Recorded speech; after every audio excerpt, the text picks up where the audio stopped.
G'day everybody, welcome to another episode of Faith, Culture, Politics in Australia with Mark. And if you like what I'm bringing to you, trying to bring it to you on a more regular basis, and you'd like to support the time and effort involved in bringing some of the content that I'm bringing to you, please feel free to buy me a coffee under Buy Me a Coffee, Mark Neugebauer. You should be able to see the logo for Faith, Culture, Politics in Australia.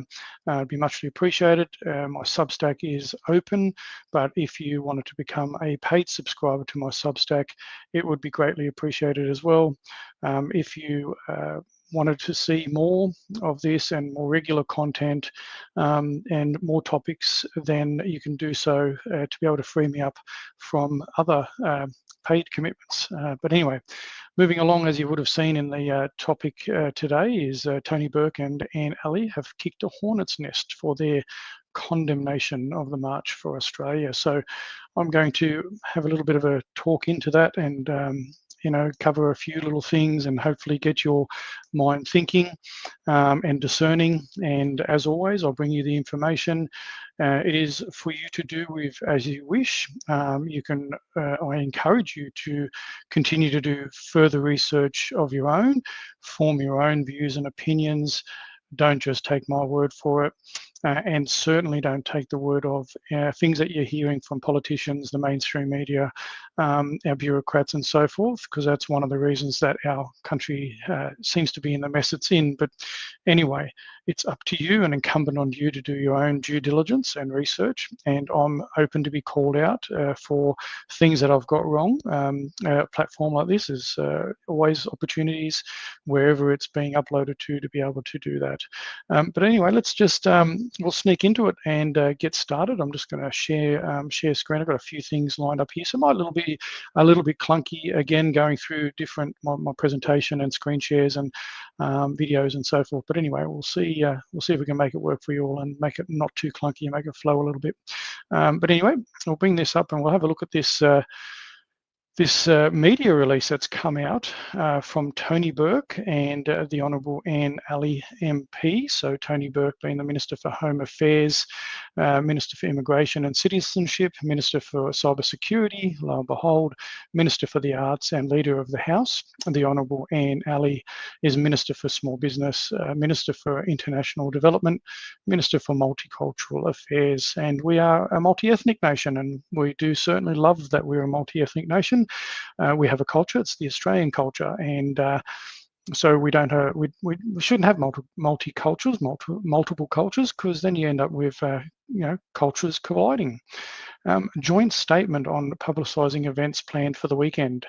The Albanese Government stands against the events planned for the weekend. So this is Tony Burke and Anne Ali speaking on behalf of the Albanese Labor Government.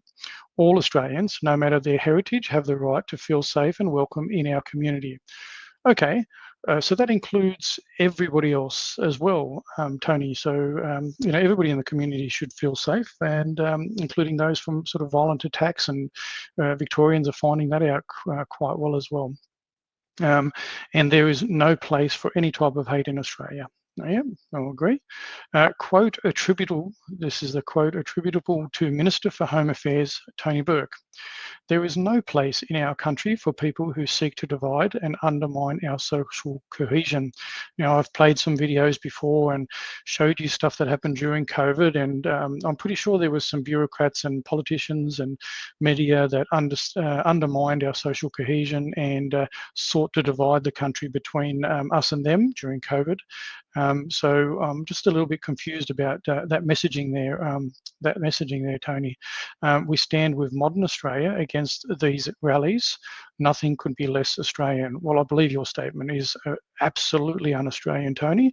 And modern Australia is that we have an Australian flag that was voted upon in the early 1900s, and we also have a constitution, Tony. So that is modern Australia still exists in modern Australia, and these rallies are actually everyday Australians, mums and dads, like some like me, that have had enough and should be able to use our voice and our feet to be able to challenge and critique the government narrative. So this is the quote attributable to Minister for Multicultural Affairs, Dr. Anne Ali. I've got to put that doctor in front. Multiculturalism is an integral and valued part of our national identity. Many others, multinational, absolutely. Having people from all walks of life, all nationalities, all come together in this Australian culture with a shared value and belief system. Yeah, I'll agree with that. That is a valued part of our national identity. We have a national identity, it's the Australian culture. So we do not need multiple cultures in Australia. Two cultures, multiple cultures collide, and we stand with all Australians, no matter where they were born, against these, yep, I agree, against those who seek to divide us and who seek to intimidate migrant communities. We will not be intimidated. No, I definitely don't want to be intimidating migrants communities. I've come from a migrant background. In the early 60s, my parents migrated here. I was born here. I've got children and grandchildren, and ultimately my wife's heritage goes all the way back to the early 1800s. But at the end of the day, I totally agree, and no one's seeking to intimidate communities, regardless of what narrative's been pointed out. And I think we just need to clarify that, it is excessive immigration, and there seems to be excessive immigration from certain parts of the world that isn't having a dig at the people that come from there. That we're standing up to the policies of the Australian government under Anthony Albanese, and the mishandling of this government. So this last little bit from Anne Ali is this brand of far-right activism grounded in racism and ethnocentrism has no place in modern Australia. Yeah, pretty strong words there. So look, I'm not far-right. Definitely not racist, and ethnocentrism. Look, at the end of the day, I push back on all of that, and everybody that I know that is in my circles, good and decent Australians, South Australians that I've been talking to, who are getting behind the rally here in South Australia, good, decent, hardworking people that feel the same as me, not racist, believe in the ethnic makeup of the community.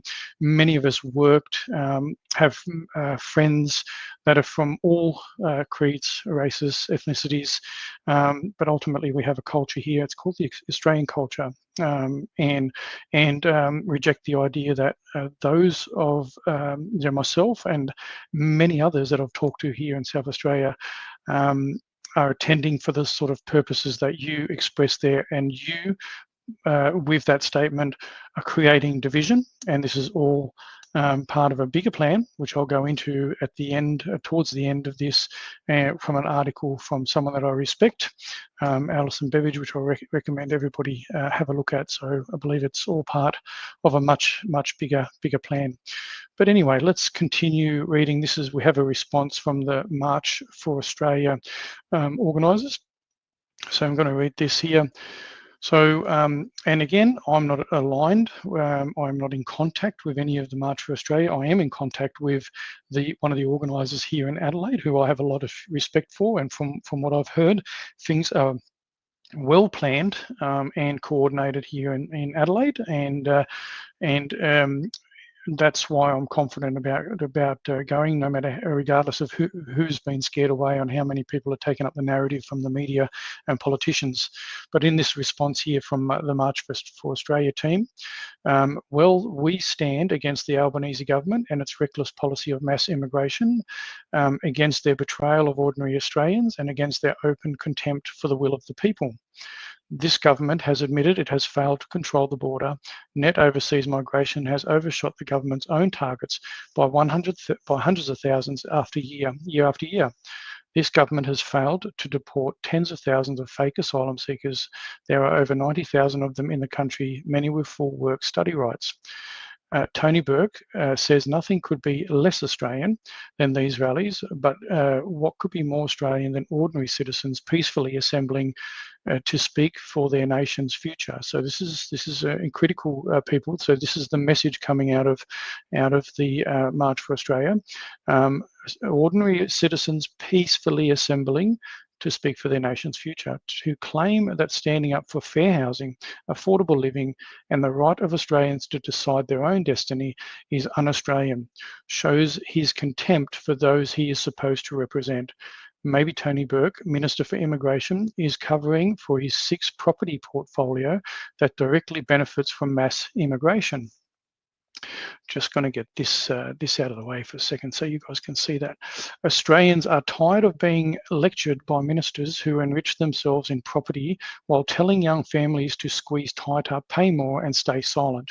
They are tired of being branded extremists simply for saying that the majority already believes immigration is too high. It is currently too high and it must be cut. We will not be intimidated by rhetoric from a government that is actively eroding our sovereignty and ignoring the will of the people. On August 31, Australians from all walks of life will march peacefully, proudly and unapologetically to demand an end to mass immigration. No decrees from Canberra will silence us. We will not be intimidated. We will not be divided. We will march for Australia. So this is that was a statement there from the March for Australia team there. So I was just reading that out, as I said, and sort of that is from them, and no affiliation. It was posted on there on the social media, and I thought what it might bring a little bit of context for that. But let's hear now from an account that I follow. It's called Visas to Australia. Apparently a migration agent, and let's just have a quick listen to this. This is quite interesting. So I just wanted to play that for you. So I'm just going to remove this from the screen and bring this up here for you.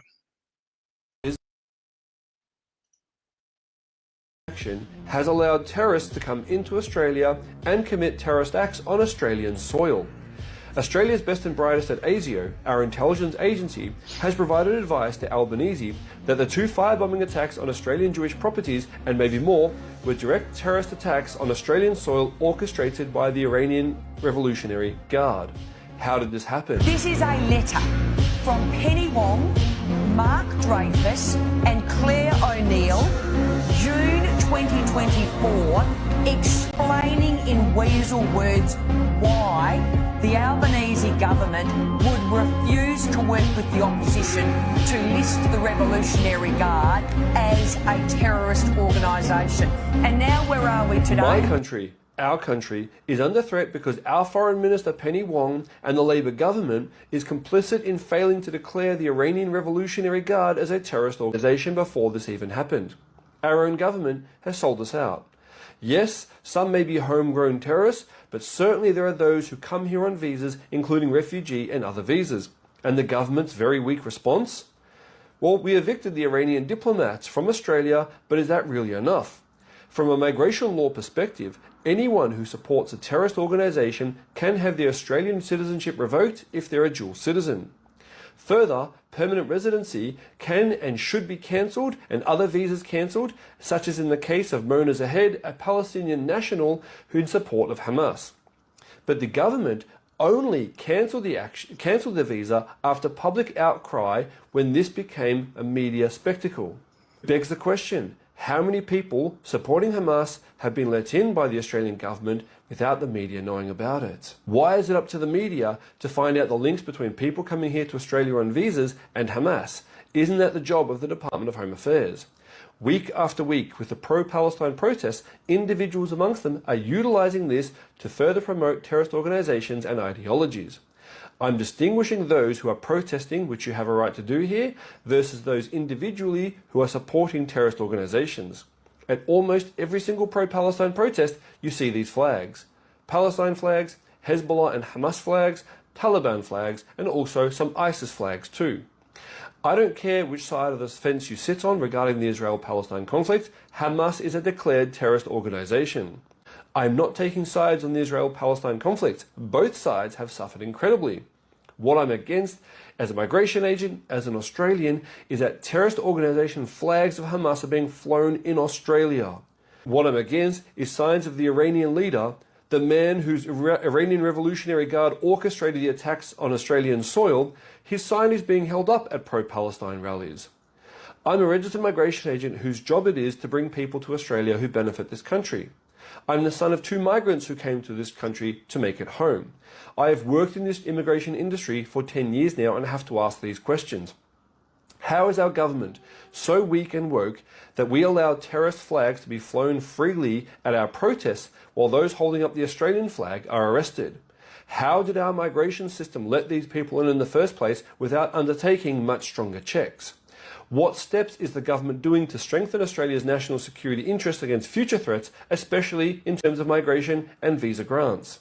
Right now, the answer is, and I can say this, our borders aren't secure enough. If you suspect terrorist attacks in Australia, call the National Security Hotline on 1-800-123-400. As our government is letting us down on the border front, it is up to you to keep Australia safe. So there you go. That was a message there, and you can take that whichever way you want.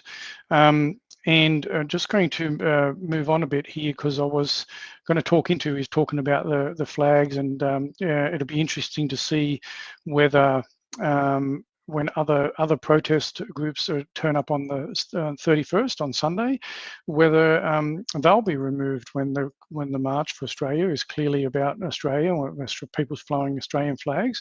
So whether or not police will be called to remove people that antagonise and fly other nations or other regimes' flags, that'll be interesting. But anyway, I just did a bit of a dig and look. At the end of the day, Tony Burke and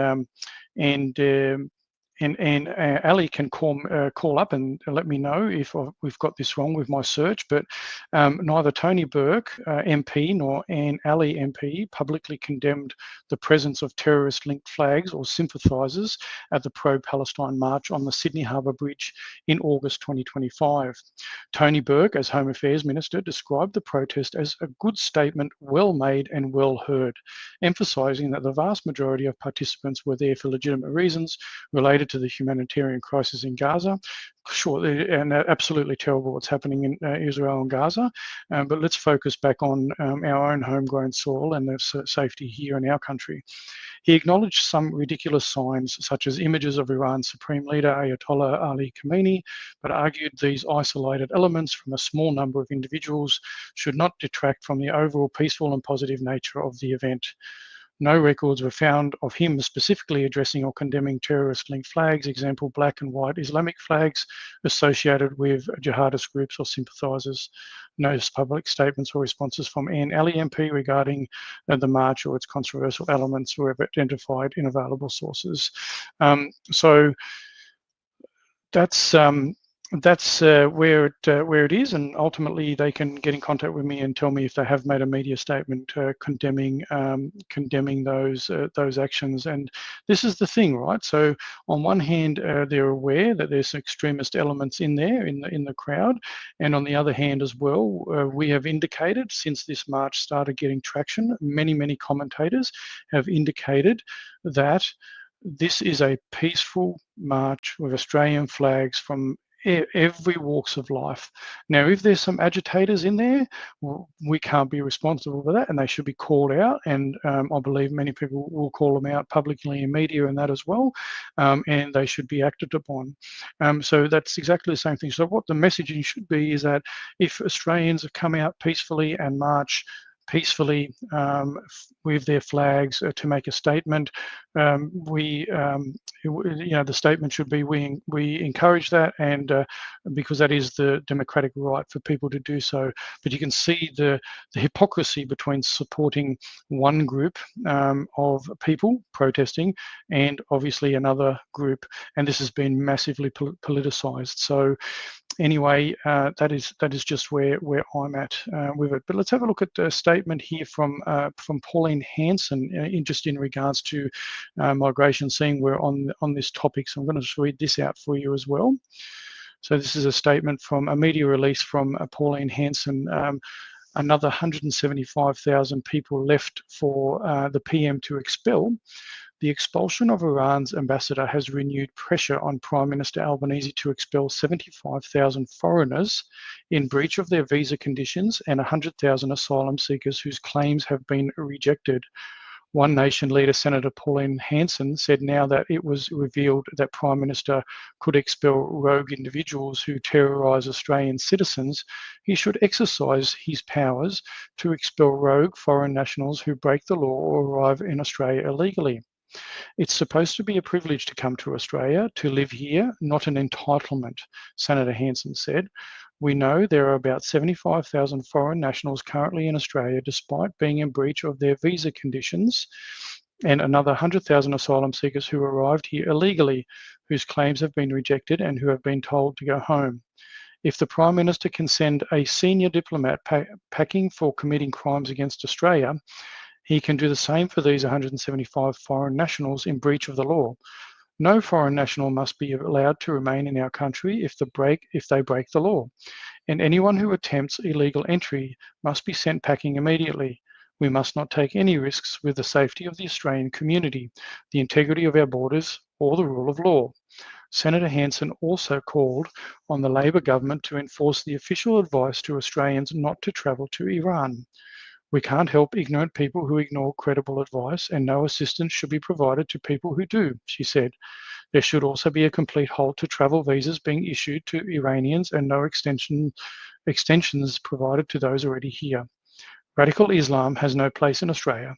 The hedonist Iranian regime is one of the biggest sponsors, suppliers and financiers of radical Islamic terror in the world.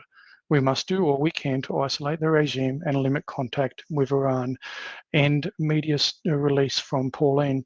So guys, you know, I like to just double check and make sure that what Pauline Hanson's claiming there. So I did go out and do a little bit of checking and a little bit of research for my own, just to satisfy myself before coming to air and bringing this to you. So let's just have a look at some of the things that Pauline said that I've been able to find out and corroborate. So the statement from Pauline Hanson's Facebook post is broadly accurate based on available Australian government estimates and recent reporting, though the characterisation of all 100,000 asylum seekers are having arrived here illegally is not precise, as the vast majority, over 95% in recent years, arrived legally by air before lodging onshore protection claims. The figure of about 75,000 foreign nationals in Australia in breach of their visa conditions aligns with the Department of Home Affairs estimates of unlawful non-citizens, those without a valid visa, such as overstayers or others who have breached conditions leading to invalid status. As of mid-2024, this number was approximately 75,400 in the community, excluding those in detention. This estimate has remained consistent in official reporting into 2025 with minor fluctuations. A figure of about 100,000 asylum seekers whose claims have been rejected but who remain in Australia and have been told to depart also aligns with recent statistics on the onshore asylum backlog. As of early 2023, there were around 100,000 people in this category, including approximately 73,000 who had been refused protection visas but were still in the community pending judicial review, ministerial intervention, or removal processes. By 2025, reporting indicates this number has persisted or grown slightly, encompassing failed or refused asylum seekers at initial or review stages who are non-returnable due to factors like non-cooperation from origin countries, ongoing legal challenges, or protection obligations despite directives to leave. However, only a small subset, fewer than 5,000 as of late 2024, are on Bridging Visa E, especially for departure arrangements, while the broader group includes those in limbo on another bridging visas or unlawful status. And the bottom of that research was that there's only been about 20 per month who've been returned out of those total figures, there. So that is pretty accurate what Pauline's media statement was talking about there. Now, look, I'm going to take a little bit of tact because we are talking about attending the rally on the 31st. Now, I wanted to cover a little bit of that issue in regards to migration and talk into that just at the beginning there because there is valid concerns for people about that. But as I've clearly stated in my presentations to you, my motivation for going is much more than just the migration issue or the mass migration issue, because of the impacts to our infrastructure, our housing, so many other things. But as I've indicated before, there is a multitude of things, and I've listed them in my other presentations, which are state-specific here to me in South Australia, but also national issues that I believe warrants me going out on Sunday to say, look, I'm marching against the policies of our government and the ineptitude of our government, not against people of racial persuasions in our nation. All right, it is about government and government policies. But in saying that, I understand that there's, and I acknowledge there's an influence to undermine what we're doing all across the board: media, politicians, bureaucrats, no matter who it is. And I talked about Alison Bevege from Letters from Australia, and she's just put out another brilliant article, and it goes into detail. She's a great researcher, and I wanted to touch on that, on this with her, and I wanted to cover it. But I also wanted you to know that I understand her and I respect Alison, but I'm still choosing to go. But let's go through Alison's Substack here that she's got, and I'll go through that with you, but I'm going to show it to you first. So it's called Warning. So this is Alison Bevege, Letters from Australia on Substack, and I highly, even though I'm going to go through a bit of a summary of what she's written here, but I really don't want to take that away from you actually going in here and looking at the well-researched information that Alison's got there, as well as all her other stuff. She is a brilliant researcher and spends a lot of time doing this stuff really well. But the title is Warning: March for Australia is a smear trap, or to demonise those against mass migration. Corporate globalists want mass migration. Labor wants mass migration. Ordinary Australians don't want their policy of importing millions of people into a housing shortage. Someone laid a trap for you. Corporate globalists and the federal government are pursuing a policy of mass migration into a housing shortage, creating an artificial crisis. Homeowners are being demonised and threatened with a bedroom tax and with capital gains tax on the family home. The people have had enough of this lunacy and want to voice their opposition. And this is the reason people are staying to march. But I've done a summary. It's a lengthy article and from Alison, and I don't want this summary to detract your ability to go in there and read this yourself, because I want you to see the research she's put together. But let's have a bit of a summary. I'll go through some of the summary that Alison's put together. So the title, article titled Warning: March for Australia is a smear trap to demonise those against excessive mass migration, expresses several key concerns about an upcoming rally opposing mass migration in Australia. The author argues that the event could be a setup to discredit participants and broader opposition to current policies. Here's a summary of the main concerns raised. The rally as a potential trap for participants. The event is portrayed as a honeypot organised anonymously to lure people into situations where they could be smeared as racists or extremists. The author warns of provocateurs, example masked individuals with Nazi symbols, inciting violence for media capture, leading to doxing, job losses or demonisation. They highlight the absence of identifiable marshals as a red flag, contrasting it with well-organised events like Tommy Robinson's London rally in September. Media bias and narrative building. Mainstream media, especially the ABC, is accused of framing rally participants as white nationalists or extremists through selective reporting and biased experts. For instance, the article criticises the use of sociologist Joshua Roos, a former Labor affiliate, to link anti-vaxxers with far-right groups, and references UK media tying opposition to migration with violent incidents like the Wiambilla cop killings to justify labelling dissent as domestic terrorism. government and corporate promotion of mass migration. The author criticises federal policies for importing millions amid a housing crisis, ignoring public opposition to excessive migration and multiculturalism. They argue this creates artificial shortages, example threats of bedroom taxes or capital gains on family homes, while sidelining calls for net zero migration until stability is achieved, benefiting corporate globalists at the expense of ordinary Australians. Misallocation of security resources. There's worry that the rally could redirect ASIO and police focus from real threats like jihadists to everyday people opposing migration. The author cites a New South Wales Council for Civil Liberties submission exaggerating right-wing extremism, noting only 4 of 31 prescribed terror groups in Australia are right-wing, and using cases like Wieambilla to conflate vaccine scepticism or policy dissent with terrorism, enabling suppression of political opponents. Absence of legitimate avenues for dissent.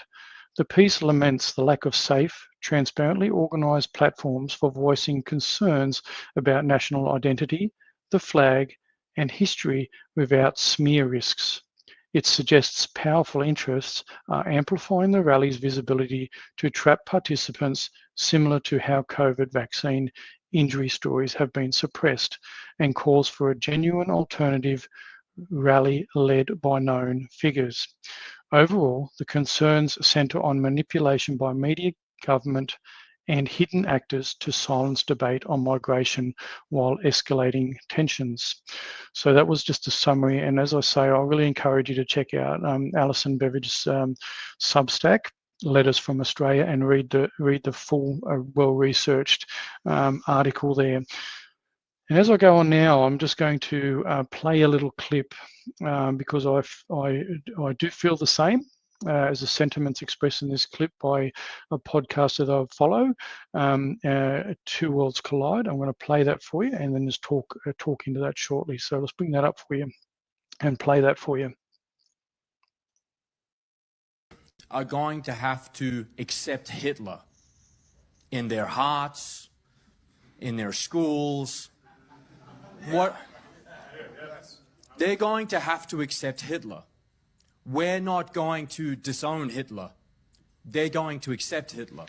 Righto. So apparently now we're supposed to accept Hitler into our hearts and our schools. Okay, let's describe who this bloke actually was. Hitler was a meth, cocaine and morphine addict. He literally fed his army meth in a tablet. It was packed into their ration kits. It kept soldiers awake for days so they wouldn't stop fighting. Combined with the blitzkrieg, fast, relentless attacks, it helped his army roll over countries in a matter of weeks. He caused a world war that cost 60 million lives. And this is the guy these morons want us to glorify. That's not strength, that's delusion. Now, let me be clear. Have I spoken out against mass immigration? Of course I have, because it's being used to band-aid a broken government. Have I said immigrants who commit crimes like machete attacks should be deported immediately? Yes, of course. Have I said we need to be careful about where our government allows immigration from? Of course I have. And have I called out clerics who said Islam will enter every house in Australia? Yes, and I'll keep standing against that. But will I also stand against the bloke saying Australians will accept Hitler into their hearts? Every single day of the week I will. Because you can want immigration to be paused, you can want stronger borders, and you can believe in protecting our way of life and still be normal. But the second you start praising Hitler,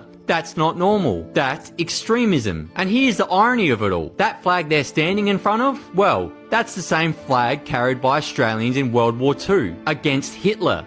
The same bloke they're praising. That courage from those diggers in World War II, well, that came at a cost. More than 27,000 Australians died in World War II fighting Hitler. That's what this flag represents. Sacrifice. And here's the thing, I've stood shoulder to shoulder with men who sacrificed everything for this country and that flag. Men who gave their lives and had that flag draped over their coffins. And trust me when I say this, these clowns standing in front of that flag don't carry its weight. They cheapen it. They don't honour it. They insult it. Because that flag isn't just cloth. It's blood, sacrifice and mateship stitched into every fibre. So if you follow this ideology, you're a clown. Unfollow me. Send me your abusive, cowardly messages that I'll never see. Post your comments that I won't read. Because extremism is extremism, and it has no place in Australia, no matter what form it takes. What's your thoughts? My thoughts are the same, is the answer to that. And I feel the same, and that's why I pushed back early on the comments about a white Australia only. I pushed back on the assertion that, you know, Australia, you're only Australian if you have British Celtic heritage, which is fair enough. I mean, ultimately, sure, you can claim that that it was people from the UK and all that, but since even the early days, as I pointed out, the Citizenship Act and naturalisation gave every person that became naturalised every single and the same right as anybody else, as any British Celtic individual, and this idea about white Australia. So, look, I agree. We need to push back on that. And this is the thing about the rally. This is the thing about, and why even though Alison has presented all that evidence about what's going to happen on Sunday, my message to fellow South Australians, I can't speak for other states, is that, and when I did my little bit of a unpacking of Senator Lambie's 5-minute rant, I showed a bit of a slide about free speech absolutism. So the ability for me to be able to podcast, for the ability for Two Worlds Collide to say his thing, the ability for the migration agent to do his thing, is the other voice. So at the end of the day, if we allow the voice of the NSN or anybody else that's radical, if we allow them, their voice to be bigger, and allow the government to use that as a way to shut all dissent down, we've let them win. I'm hoping, and who knows what Sunday's going to bring, I'm hoping that there is, not just in Adelaide, I'm praying for this for the whole nation, but I can't speak for how well things are organised in other states. I really don't know. And I've taken the punt on pushing to go on Sunday because I know of who's involved, and been speaking to him about the coordination and all that. I know he's put a lot of effort in. So my message is that if the voices of people like myself and many others, I've spoken to plenty of people here in South Australia that are good and decent people that are turning up, not because they want a white Australia, not because they want to glorify Hitler, not because they believe in anything, or not because they believe a certain ethnic group is allowed more into this country. It's the failed policies of government. All these people that I speak to that are looking to turn up on Sunday are going for the reason that they're pushing back on the government narrative and overreach and ineptitude and unaccountability. So if our voices are louder than the voices of people like Mr. Sewell and others, if we go peacefully en masse and we are and allow nothing to happen, with the voices of those people will be drowned out. Be the change. You can do that, but you have to make that determination. Have I got it wrong? Who knows? I'm going to take that punt on Sunday, and I'm going to take the punt that there's a possibility only 1,000 people turn up, but there's a possibility that 15,000 turn up. Who knows? But I'm not going to be intimidated by government or bureaucrats or the mainstream media or people that want us to have Hitler taught in the classroom or want a white-only Australia policy. I'm not going to be silenced, and I'm not going to be I don't want to be silenced by people like Jackie Lambie, who want to put in further regulation to inhibit my free speech and allows social media platforms to censor me more than what I'm already been censored and suppress my posts more. So that's why, and I respect Alison's dedicated research on this. And, you know, for many people, they'd say everything internally would make them go, yeah, if it's a honey trap, I'm not going. But if we continue to allow voices from the NSN and others to dictate how the media is going to talk about the things that we're upset about, then what's the point? And it might be a flop on Sunday, but there'll be more. And I'm pretty sure, and I'm pretty sure there's going to be much more. And so what I wanted to do now quickly is just play you a little message. It's about 3 minutes from one of the organisers here in Adelaide that's put a hell of a lot of work together to try and make this a successful event. So I'm hoping this will play. We had some sort of data issues before, but hopefully it'll play okay. But hear from Mark Aldridge directly. Hi everybody, I'm down at Rundle Park. This is where the rally will be the meeting point for the rally. I'll show you around. Hi everybody, I'm down at Rundle Park. This is where the rally will be the meeting point for the rally. I'll show you around in a moment. We've just had a meeting with the police command. Everything's looking good. There's going to be no issues on the day. We have good security on the day as well as the police. It's just a peaceful march to demand the government address mass immigration while we don't have the resources available for those people and citizens that are already in Australia. That's the messaging. The messaging is anti-government. Everything to do with what's happening in our country at the moment is the result of the government. They're making bad decisions. They don't have enough housing. The migration levels are far too high for the resources we have. We don't have enough homes. We don't have enough infrastructure. We don't have enough public transport. We don't have enough jobs. We don't have enough hospital beds, so on. And that's what it's about. The police were fabulous today. It was a fairly big meeting. There was a lot of police officers there. They're happy with our messaging. They said that we're doing a really good job, and I think that's going to be pertinent on the day. Let's just show you around where we'll be. Look at, yes, there we go. So this is Rundle Park. That there's the stadium that we're using that as a platform. There will be no major speakers here. We'll just give you all the rules and regulations of the day, which is just to be polite, ignore morons, and have a good time, and send us a clear message. There's plenty of room here for up to 20,000 people, so I've been told. So this is where we'll be.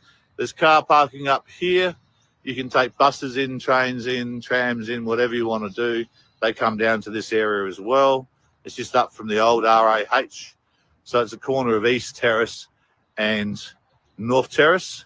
And the main parking is on the extension of Rundle Street. So there you go.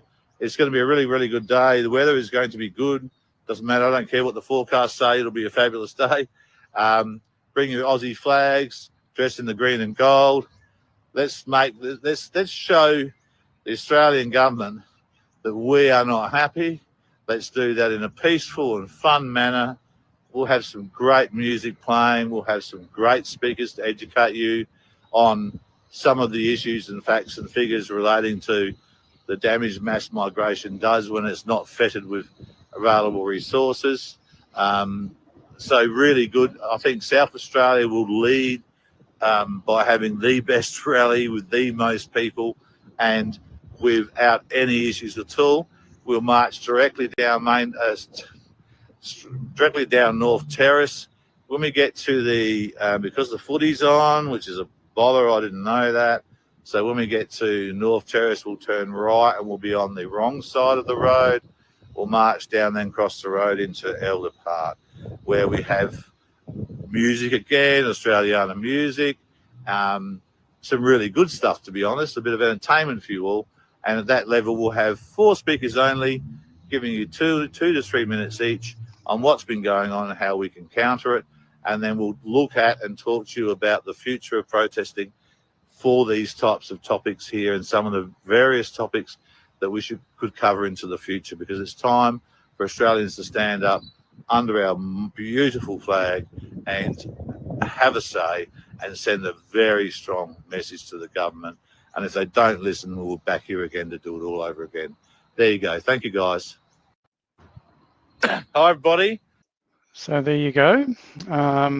That was a message from one of the organisers, Mark Aldridge, and very clear messaging there. So look, it's totally up to you. I can understand the trepidation from many people about all the messaging and everything that's going on, but the only way that we can shut down the noise from the people that the media is using is by drowning out their noise with more noise, and that's kind of my take on it. So look, that's a bit of a wrap of where we're at. My little thing. I probably won't do anything more between now and Sunday on the topic, and try and get a bit of downtime. I've spent a bit of time putting content together in between, paid work and everything. So it's been quite long days. So I'll probably take a little bit of time out tomorrow, hopefully. But anyway, I wanted to close. The topics we've been talking about have been quite heavy, and obviously my channel is called Faith, Culture, Politics in Australia, and the faith part being, those that do know, is obviously I'm of the Christian faith, and that's part of it. That's why it's faith, culture, politics from my perspective. And we've talked into some heavy topics, but I wanted to kind of finish off this one with a bit more of a wholehearted, wholesome topic, and I just wanted to share this a little bit with you. So I'm just going to share another screen, and I've been following Kurt Marlberg, who's a great South Australian here, and he's part of the Canberra Declaration, and come across this today on the feed, and a bit of a promotion as well, and wanted to talk into that quickly. So this is Felicity and Nick Taylor in prayer, walking for Australia. So they're walking around Australia and for prayer. And I wanted to attach to this, I want to play the video for it. So those, I guess, that aren't inclined, or, I guess for those of you that are Christian, that are interested, they want to hang around, I'm going to, probably wind up in another 10 or 15 minutes, but wanted to play a little clip first before I go into this a little bit further and hear straight from them. So I'm just going to play this quickly. It goes about 10 minutes.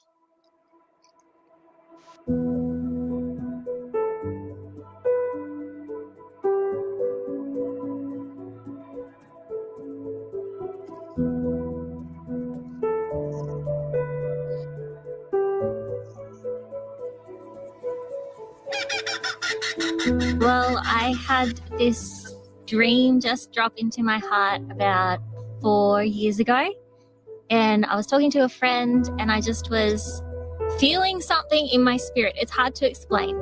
And I was like, I just want to get out there and walk across Australia and pray for Australia. And as I said it, like I'd actually sort of surprised myself as I said it to her.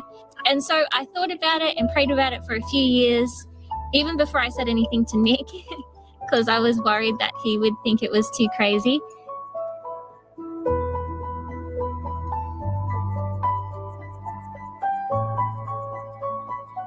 We're walking across Australia to pray for the people of Australia. And we're praying for Australia because we're passionate. We want to see people come back to God. We want to see our country come back to God. And at the beginning, before I started this, I was actually praying, and I said to God, like, why is this important to you, God? And I just heard him say, because the people of Australia matter to me. And so that's really our heart for it, because the people of Australia matter. We want to see Australia saved, and we want to see Australia free.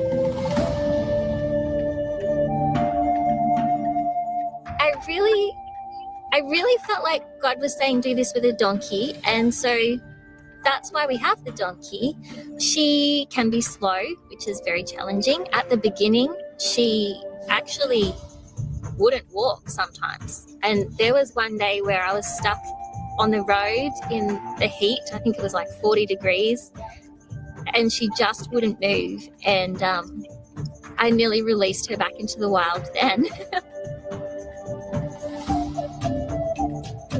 I feel like this is going to sound crazy, but there's been times when I've been walking and I just see her, like out the corner of my eye when I turn around or something.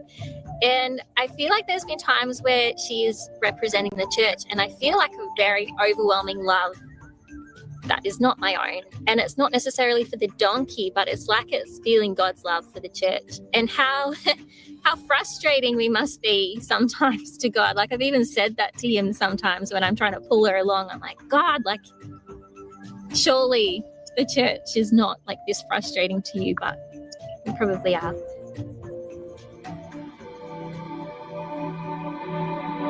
Yes, so get up in the morning. I'm still a mum because our kids are with us. So, we do the making breakfast, and I make everyone's food for the day and pack it away and make sure the kids are doing what they need to do in the morning. And then I saddle up the donkey, make sure my saddle bags and everything are packed with what we need. And then we head out and we walk about between 20 and 25 kilometers each day. And each day it just flows differently, I guess, depending on, I will generally set out and start walking, and sometimes I'll play worship and I'll just worship for a little bit. Sometimes I will get like a song in my spirit that I feel like I need to declare over that particular area that I'm walking in. So I'll do that. Oftentimes, actually every day, I just say, God, like, what do you want me to pray today? What do you want to do in this land here today? And then pray from whatever I hear him say. So there's not really like any, I guess, formula that I follow. It's really just following what Jesus wants to do each day.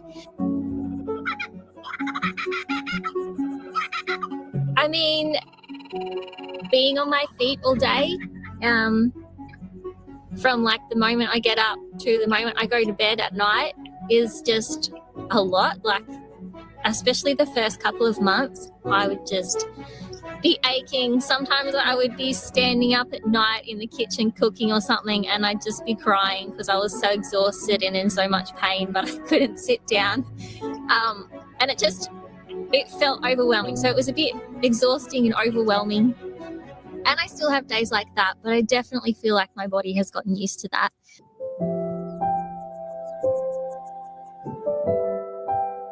It's not complicated, especially at the beginning. I was like, I'm not like a fancy prayer or anything. I'm a very simple person, and my prayers are very simple, I feel. And just learning that that's actually enough. Like, God is happy with you praying from your heart, and it doesn't have to be super fancy. And I have always underestimated, I guess, the power of my prayer, because I'm not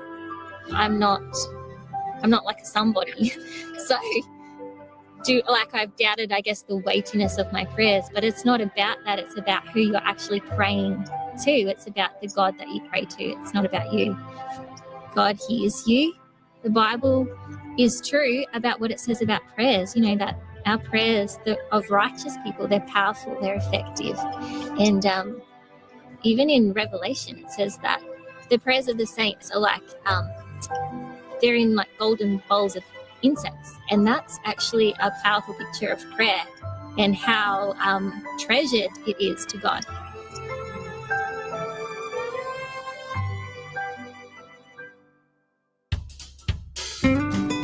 Yeah, so we're moving along the support team. I'm not personally doing much cooking, really. Between Felicity and the kids, mostly the kids, they don't really trust me. But definitely the washing, the campfire, the setting up, packing up, getting all that organised, doing a bit of it, getting the kids to doing it, and just keeping everything flowing and working well so that it's ready and good for her.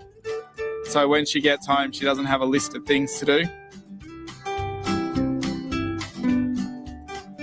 I think it's kind of funny because everyone really loves the idea of camping and, being able to get away and being together as a family. But when you are wedged into a caravan for 4 to 5 months at a time and not having the room to spread out and have a bit of your own personal space, that can get a bit challenging.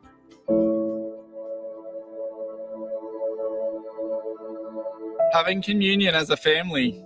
It's certainly, I mean, we used to do it a bit, but we do it a lot more now, and it's just really nice family time, really nice to spend time with God like that. It's amazing to do it out here with the outback, in the outback of Australia. Like, you just wouldn't think you'd be doing this across Australia. As we come across Australia, across the outback of Australia, we're praying for the harvest of souls and praying for people to turn to Jesus. And I just think that's so important. Like, it's what we were created for. It's what we were designed for. And if we're going to use our body and use all our skills for what we're designed for, it's going to be the most optimal, and we're going to live the best possible way that we can.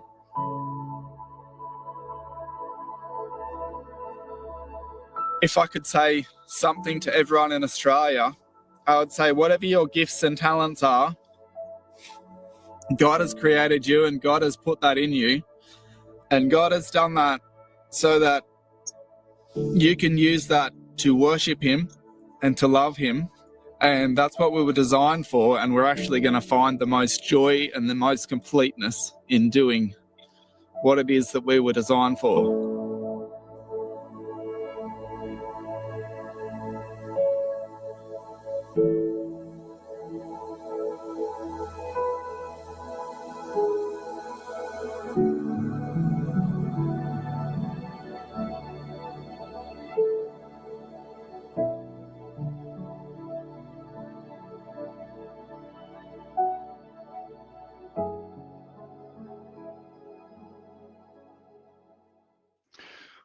There you go. So I hope for those that that stayed around, that you enjoyed that. I guess for my Christian brothers and sisters, made to feel a little bit more wholesome rather than the topics that we have been talking about. But if you do want to find out more about that and how you can get involved, the website you can go to is on part of the Canberra Declaration. I'll put when I upload generally to my Substack, I'll have all the links there. So this is the site. It's on the Canberra Declaration, and the idea is for people to get involved. So if you want to sign up to join the Taylors in prayer walking for Australia, the mission statement of the Canberra Declaration is to awaken, encourage, educate, equip, and unify people to pray and make a stand for Christian values for the greater good of all Australians. A primary way we will see Australian Christians' values revitalised is by seeing many come to the faith in Jesus Christ. Our nation needs spiritual transformation. As a result, the Canberra Declaration has supported the Taylors' prayer walk across Australia for the salvation of Aussies from the beginning of their journey. Now we're calling Australian Christians to set aside 1 hour on a Saturday morning and join with believers across the nation in prayer walking your own neighbourhood. The Taylor family began their prayer journey on 20th of April and expect to finish around September. Prayer walk your neighbourhood to intercede for salvation of our neighbourhood and nation, joining other believers in an Australian-wide prayer movement.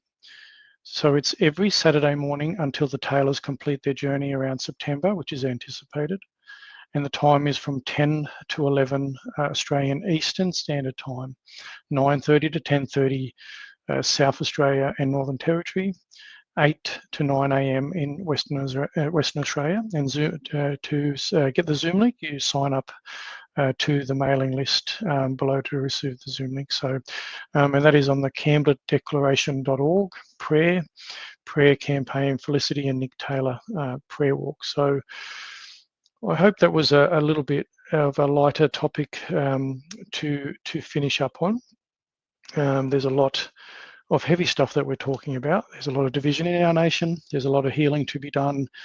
And as a Christian, I'm obviously promoting, the Christian faith and the ability for prayer and coming together and coming to getting to know Jesus and coming to Jesus. So I do pray very much for healing in our country, but we also got to make sure that we aren't silenced or intimidated by things that are occurring around us, and continue to speak openly and courageously into things that we see aren't right in our nation. And that's what I intend to continue to do to the best of my ability. So I appreciate that anybody that's may have hung around for that last sort of 10 or so minutes, and just going to finish up again as I usually do. And today's little blues, Christian blues, is from Psalms 28.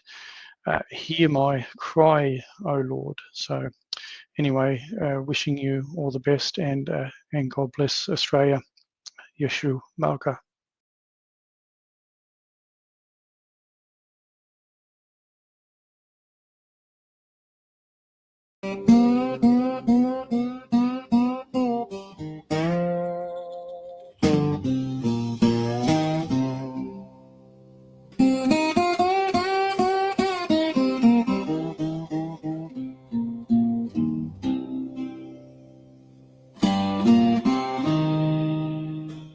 Hear my cry, oh Lord, my rock, don't turn away.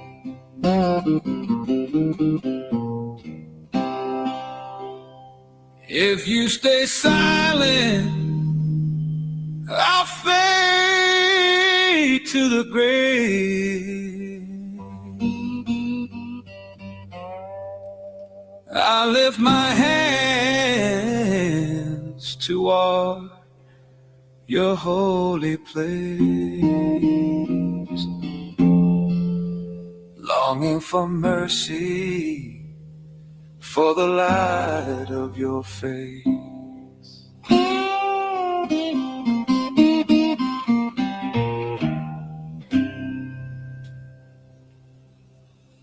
Don't drag me down with the hearts of stone, those who speak peace, but their seeds are sown with trouble and lies. Lord, repay them right, for you are my strength, my saving light.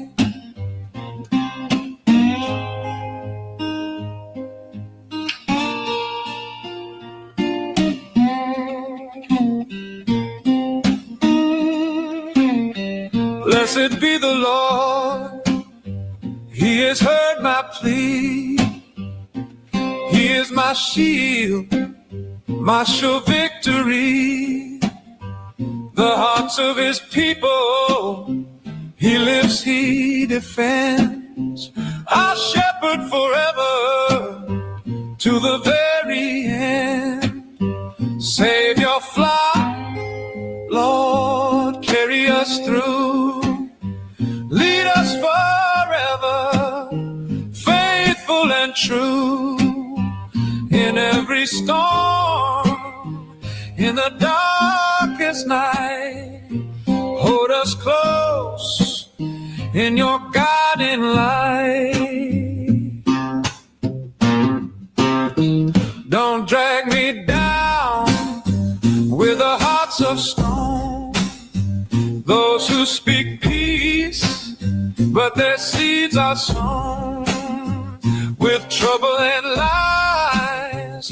Lord, repay them right, for you are my strength, my saving light. You are my rock, forever my song. You are my